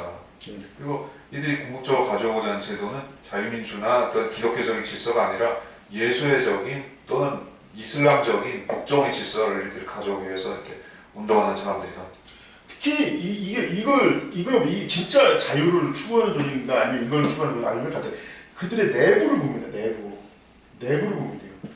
아까 말 잘하셨는데 그 인도 운동권 사람들 그 내부 어떻습니까? 엄청나게 군기라고 하죠. 더 그 다음 표현 말도 못한다. 군기가 막 좁혀버려 그냥. 뭐야 이 완전히 잘 발언하는 게 존재해. 무조건 죽으라면 죽고 살라면 살고.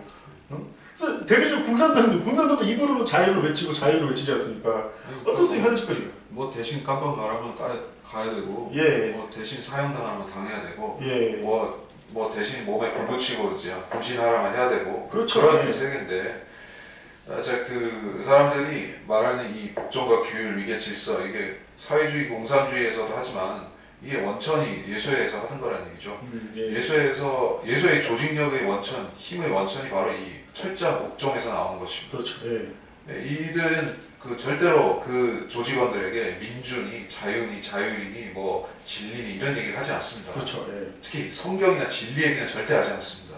만일에 성경을 가르치고 성경에 나온 너희가 진리하지 진리가 너희를 자유케 하리라 뭐 이런 말씀 있지 않습니까? 이런 말씀에 감명을 받으면 사람은 절대로 이런 불합리한 그런 위계 질서 복종하지 않습니다. 예수의적인 질서에서 의문을 품고 오히려 반란을 일으킬 수가 있기 때문에 그런 걸 철저히 막기 위해서 성경을 안 가르치고 오히려 그들의 그들의 그 상급자의 명령에는 그냥 죽는 신임이 아니라 진짜 죽어야 되는 그런 질서를 가르치는 게 이들의 특징이다.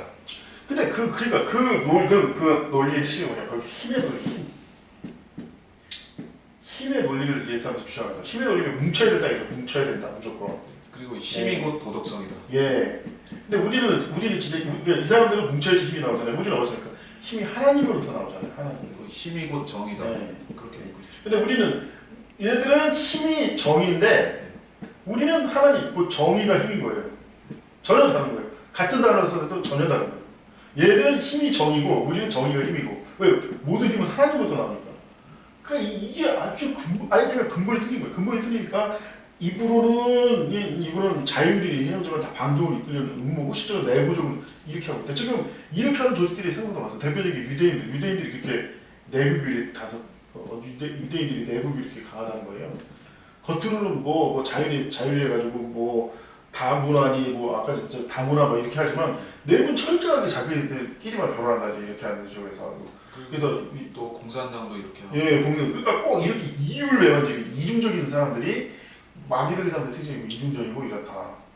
여기서 내가 한 가지 적어놓은 거 지금 교회가 비판받는 것 중에 하나가 뭐 엉망이다 뭐 서로 싸운다 그러지만 다 자유와 자유를 스스로 실천하는 과정 중에 생기는 그나마 문제점입니다. 그래서 예. 제가 그 지역 교회하고 선교 단체의 차이점이 그겁니다.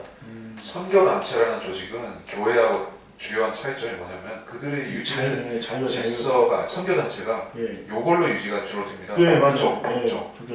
뭐 간사들한테 상급자는 간사들한테 왕이고 그들은 신하처럼 섬기고 그러니까 이제 하급자가 상급자를 섬기는 관계지 상급자가 하급자를 이렇게 예수님처럼 섬기는 관계가 아니라 말하자면 피라미드적인 질서, 그렇죠. 예수회적인 피라미드. 질서 예. 이게 개신교의 심지어 선교 단체들 안에 많이 있다는 게 뭐 CCC니 뭐 UBF니 하는 그런 대학생하고는 그런 선교 단체 있지 않습니까? 예 맞아요.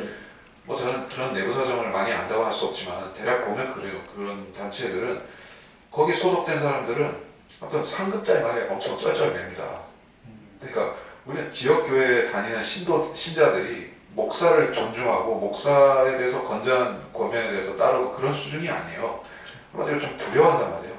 그러니까 마치 제수이트 상급자가 하급자한테 권세를 그렇게 휘두르듯이 비슷한 게 있어요. 그래서 우리는 지역 교회를 지키는 게 중요하다는 얘기죠.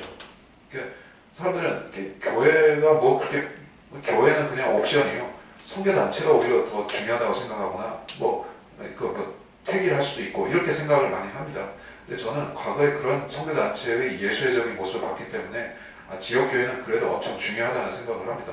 물론 지역 교회 자체가 제수이트 사상이나 니콜라파로 변질도 되지만은 지역 교회는 또 스스로 자정작용을 하거든요.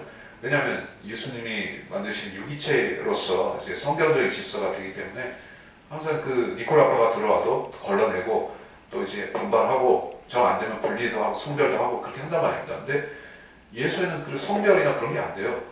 왜냐면 그 조직 자체가 니콜라파이기 때문에 성별이 아니라 거기서 그냥 말살이죠.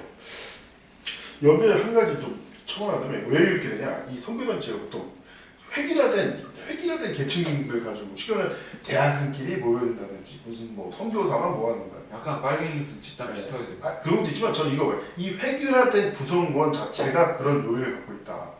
왜 그런 교회는 아예 가족이라는 가장 복잡한 그 다양한 가족이라는 이름의 남녀노소. 그래서 이제 제가 다니고 있는 그 지역 교회도 뭐 CCC라든지 그런 출신의 사람들이 많이 왔었는데 뭐 지금도 다니는 분이 있고 안 나간 분도 있고 뭐 그런데 대체적으로 보면 그 선교단체에 있다고 오신 분들은 겉으로 보기엔 굉장히 뭐 자유분방 아니면 타인의 의사를 존중하는 것이 굉장히 민주적인 것처럼 보입니다. 근데 그들이 과거에 했던 경험을 보면 그것과 전혀 다르거든요. 그러니까 제가 봤을 때는 과거에 그런 억압적인 경험을 했으니까 반작용으로 해서 오히려 그런 어떤 가식적인 모습을 보이는데 속에는 그런 그 악습이 남아있다 이거죠. 그렇죠. 잔재가 남아있다 이거죠. 이게 인간의 트라우마 같은 거죠. 그런 게 어느 순간에 가면 그게 또 작동이 된단 말이에요. 자기가 주도적인 위치에 선다든지 타인을 통솔하는 위치에 서면 옛날에 그 했던 가닥이 또 나오기 시작한단 말이죠. 그러니까 저는 물론 저는 모든 선교 단체를 그냥 하나의 맡아두시고 말하고 싶은 건 아니고 그런 사람도 있고 아닌 사람도 있는데 우리는 지역 교회를 지켜야 되는 이유가 결국엔 예수회나 카톨릭을 막기 위해서 개개인이 힘쓰고 노력하는 것만큼이나 이 지역 교회가 든든한 방파제가 될 수밖에 없다 하는 현실을 말씀드렸습니다. 그렇다면 이제 좀 정리로 들어가서 이제 지금의 이제 제수이트에 대해서 한번 다시 그럼 어떻게 정리를 해볼까요? 지금 특히 이제 최근에 이제 중요한 사건이 하나 있었죠. 이거 다 좀 지울까요? 일부만 지금 이렇게 지울게요. 지금 제일 중요한 게 뭐냐면 지금 전대교황이 지금 베네딕토 16세였나? 베네딕토 이제 지금이 베네딕토고 지금 프란시스 딕토고 정확히 첫자를 잘 모르겠어요. 지금 프란시스코인데 이게 지금 카톨릭 내부에 상당히 엄청난 지금 변화를 가져왔다. 왜냐면 이 베네딕토는 그냥 일반 사제 출신이에요. 사제 출신인데 얘가 제수이트 출신입니다. 또 첫자를 이게 역사상 최초의 제수이트 출신 교황이랍니다. 이 사람이. 근데 또 하나 더 보면 살아생전에 살아있을 때 살아있을 때 양육이 최초인 거예요. 지금 이 사람이. 그러니까 그냥 보기에도 사람들은 뭐 이랬다 해서 결국 그러면 얘가 권력을 위해서 얘를 제거한 거예요. 지금 사실상. 그러니까 엄청난 월권을 한 거죠. 그러니까 이게 지금 이미 지금 카톨릭 내부에서도 지금 어떻게 보면 이게 쿠데타도 쿠데타지만 근본적으로 좀 붕괴되고 있는 과정이다. 어떻게 보면 이거 거의 정권 말기에 일어난 무인정변이라든지 무신정권 같은 거 있지 않습니까? 원래는 있지 않습니까? 제수이트의 위험성 때문에 역대 교황들은 제수이트에 대해서 규제하려는 많은 노력을 했었습니다. 심지어는 제수이트를 제거하려고 하는 교황들도 있었고요. 물론 개신교회도 위협적이지만 제수이트가 카톨릭 자체에도 상당한 위협을 주기 때문에 그렇죠. 그들의 조직이 너무나 자체 단결력이 강하기 때문에 카톨릭조차도 위협을 느낄 정도였다는 것이죠. 그래서 저는 이렇게 결과적으로 지금 카톨릭 자체가 제수이트에 먹힌 것이 아니냐, 마지막 굴복한 것이 아니냐 이렇게 보여준다는 것이죠. 그러니까 프란시스코 이전의 카톨릭과 지금 현재의 카톨릭은 다르다는 것을 맞습니다. 근본적으로 달라졌다는 것이죠. 그 이전의 카톨릭이 그냥 커피였다면 지금은 TOP 뭐 식으로 됐다 뭐 이런 말이 될 수도 있겠고, 지금은 말하자면 군국주의, 제국주의, 공산주의 모든 것을 합친 것만큼 이상하게 타락한 카톨릭으로 지금은 말할 수 있다. 그 전에 카톨릭은 그냥 하나의 일개 변질된 유사 기독교였다고 하면 지금은 그 정도가 아니라 군국주의가 합쳐지고 그렇죠. 하여간 공산주의까지도 또 가미가 됐다고 보는 거죠. 사실 공산주의 하면은 이제 사람들이 오해하는 거잖아요. 카톨릭 사람들이 잘 모르는 게 제수이트 원래 근본 신학이 해방 신학입니다. 어떤 신분제 해방 같은 거 있지 않습니까? 그런 걸 추구한 걸로 원래 시작된 조직이라고 하더라고요. 이 제수이트 아, 방송. 그건 안 돼. 아, 그거는 좀 나중에. 하여튼 그거는 좀 어쨌든 원래 이제 일단 그거는 이제 역사적인 논란이 있겠지만 하여튼 지금까지 이제 카톨릭의 특히 이제 제수이트의 그 나름대로 이제 추구하는 그 핵심 사상은 해방 신학이다. 그만큼은 이제 부정할 수 없고, 문제가 뭐냐면 이 사태를 통해서 그럼 앞으로 카톨릭은 어떤 식으로 행보를 보일 것인가. 크게 전 두 가지 지적하고 싶어요. 첫째, 맞아. 그 전에 먼저 할게. 이 프란시스코가 되면서 가장 큰 특징이 뭡니까? 바로 입이 가벼운 거, 이 사람. 입만 열면 뭐 다 괜찮다. 다 괜찮아. 네? 괜찮아. 이러죠, 이 사람이. 실제로는 실제로는 괜찮이 뭐 해줬습니까? 자기 선배도 그냥 다 잘라버린 놈이. 근데 이 사람 강성 발언도 많이 해. 이 프란시스코가? 네. 그게 그런 것도 있지만 어쨌든 이제 그런 건 보통 신문에 안 나고. 아니 나. 또 강성발언 신문에 나가요? 그 뭐지? 근본주의에 대해서 얘기했어요. 뭐라고요? 그 기독교를 기독교의 화해와 일치를 위해서는 근본주의자들을 뿌리 뽑아야 된다. 뭐 이런 식으로 얘기했어요. 뭐 물론 그런 것도 하지만 일단은 세상을 향해서는 무조건 다 괜찮아요. 불교를 믿어도 되고 뭐 힌두교를 믿어도 다 세상에 북한에서는 다 괜찮아요. 굉장히 개혁군주적인. 예, 그게 핵심이에요. 이게 다 괜찮아. 개혁으로 이어진다 이렇게 하는데, 그러다 보니까 심지어 카톨릭 내부에서도 난리 난 거에서 이거 미친 거 아니냐고. 카톨릭 내부에서도 빨갱이라고 많이 말해요. 예. 근데 이게 왜 이러냐? 간단하죠. 이 생각이 있으니까 뭔가 이 사람이 큰 사고를 치려고 좀 이러고 있다. 뭐 제수 출신도 출신이지만은 아무 생각 없이 입을 열는 사람이 어떻게 교황이 됐겠습니까? 혹시 예.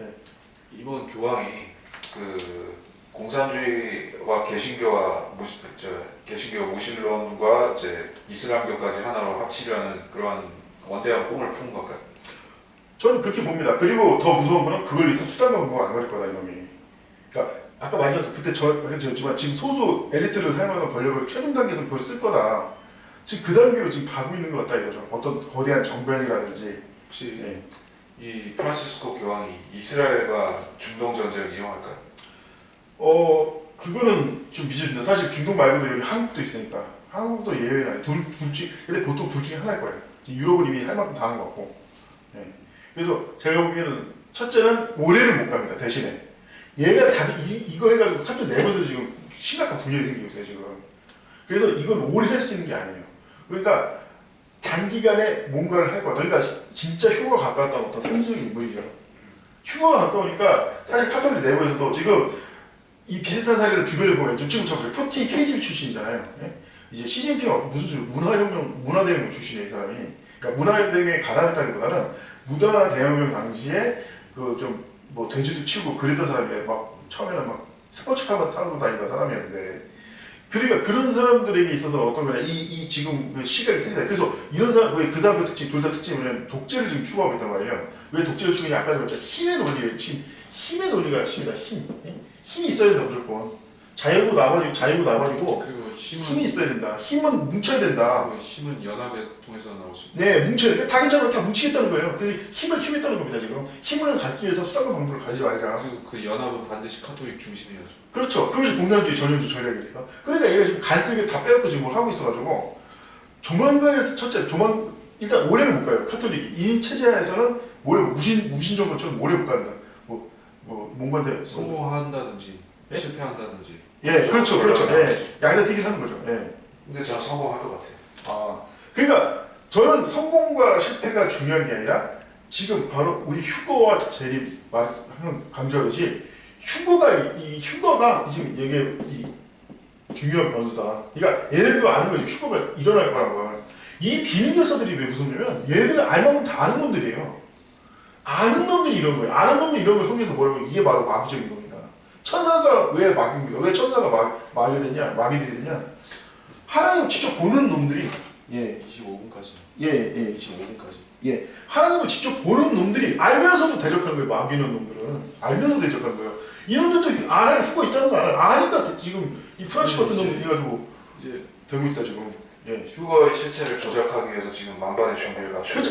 그것보다 무서운 게 휴거를 이 사람들 믿고 있다는 거예요. 지금 무서운 게. 이제 홀로그램을 조작하기 위해서 준비를 하고 있다. 뭐 그런 거라도 그러니까 그 뭐 홀로그램 조작도 있고 여러 가지. 그러니까 이 사람들도 사실 휴거를 준비하고 있는 거예요. 이런 이상한 사람을 뽑아놨다는 것 자체가 지금 시진핑이나 푸틴도 왜 지금 권력을 유지하냐. 첫 번째는 그 나라들이 위기감, 힘도 힘이잖아. 위기감을 지어서 그러니까. 저는 심지어 북한도 휴거를 알고 있지 않을까 하는 짐작을 하는 게 지금 북한이 미국과의 협상에 있어서 이상한 태도를 많이 보이지 않습니까? 그렇죠. 예. 그 저도 이상한 태도 중에 하나, 그 원인 중에 하나를 짐작하는 게 혹시 북한이 이제 곧 휴거가 있다는 걸 그들도 아는 게 아닐까. 그래서 휴거가 일어난다면 미국이 엄청난 타격을 받는다는 사실이죠.